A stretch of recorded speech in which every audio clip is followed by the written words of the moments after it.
Company background. The Berjaya Corporation group of companies history dates back to 1984 when the founder is Tan Sri Datuk Sri Vincent Tan Choo.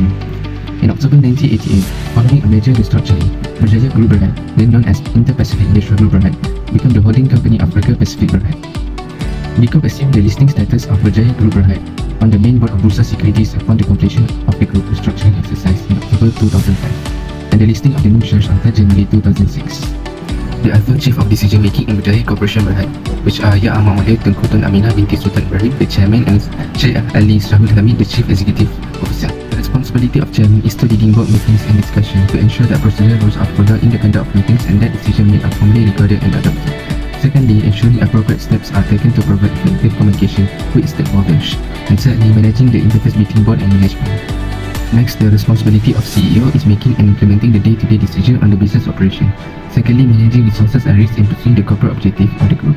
And thirdly, to develop and implement corporate strategy for the group. And lastly, to access the business opportunity which have potential benefit to the group. There are three types of segment, which is the business segment and geographical segment.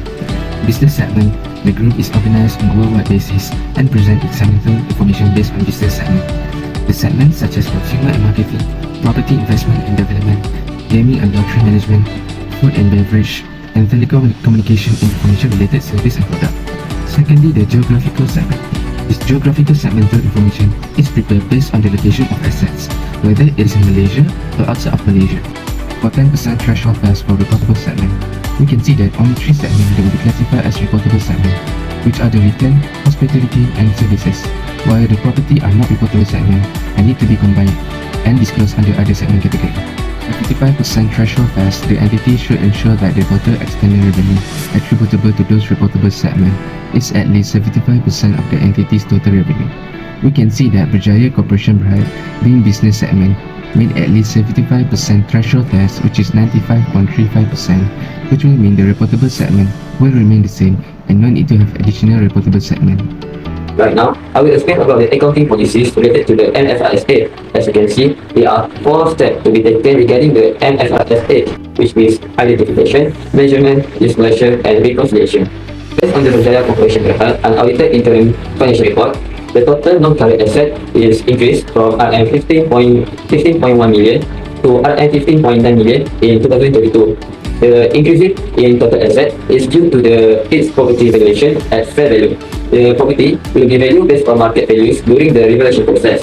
Then, it will lead to increase in its carrying value. Next, this is the trend of the profit before tax. The table shown is showing the profit for the year of 2022 and 2023 with a difference of amount between them. As you can see, the trend of the profit is increasing for those sectors which is retail, property, hospitality, and the services. Next is the SWOT analysis of the company. The company is a top competitor since it has a strong business diversification, also the biggest gaming industry in Malaysia. They also have strong market share franchise in their hand. With a strong presence in the market, it will lead the economy and give many benefits such as customer trust and certification. The company also has a weakness such as Middle East conflict, which affect the company revenue is marked.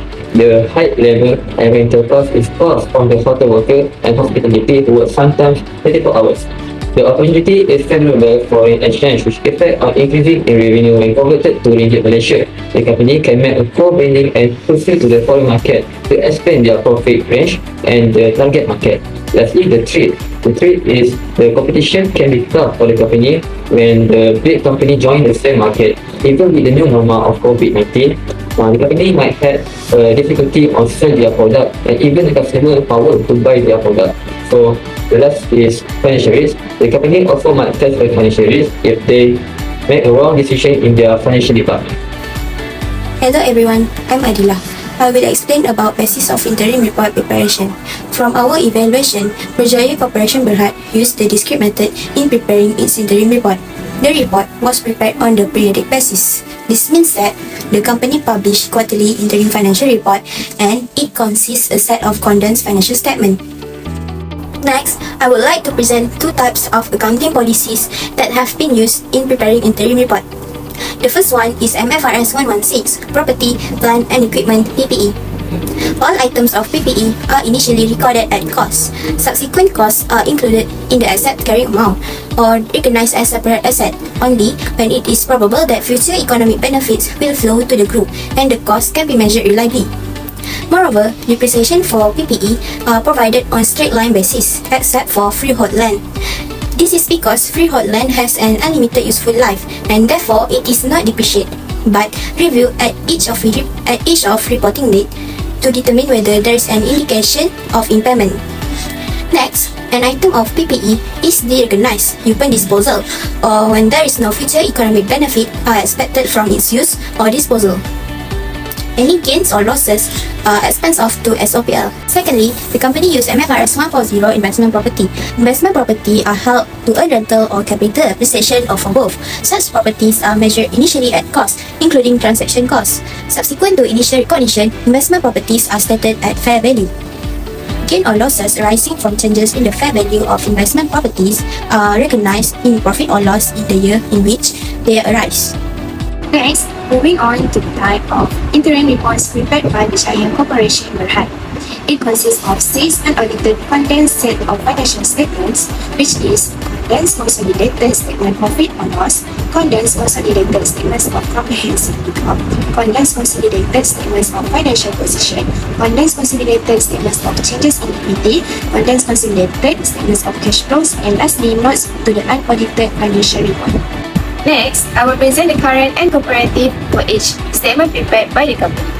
Berjaya Corporation Berhad has prepared a quarterly report where the company issued a report 4 times a year, which is starting on 1st July 2022. Since Berjaya Corporation Berhad prepared their report quarterly, our group will choose to present the 4th quarter ended 30 June 2022. So first, we take a look at the statement financial position. For the current interim report, the period is from 1st July 2022 until 30 June 2023, while for the comparative period is the immediately present year, which is from 1st July 2021 until 30 June 2022. For the statement profit or loss and other comprehensive income, first, the period 3 months ended in the current interim report from 1st April 2023 until 30th June 2023, while for the comparative period from 1st April 2022 until 30th June 2022. For the years to date ended in the current interim report from 1st July 2022 until 30th June 2023, while for the comparative from 1st July 2021 until 30th June 2022. Next, we move on to the statement of changes in equity and statement of cash flow. Both of these statements are 12 months ending. Therefore, the current interim report for both statements is from 1st July 2022 until 30th June 2023, while for the comparative is from 1st July 2021 until 30th June 2022. Now, I will proceed with the adjustment to be included in the interim report. The first adjustment made by the company is inventories property development cost. The net realizable value of the inventory at the end of the financial year amounted to Rm175,000. The inventory's property development cost is amounted to 175,455. The inventory should be valued at the lower of cost and the net realizable value. Therefore, the company will choose the lower, which means the net realizable value amounted to Rm175,000. According to the extract statement of financial position, as at 30th June 2023, the amount of inventories before the adjustment is Rm175,455. After the adjustment, the amount of inventories is Rm175,000. The adjustment of inventories to ensure that the company reflect the most current information about the value of their inventory, which is essential for making informed decision about the company financial health. Next, for the second adjustment, which is for property, plant and equipment.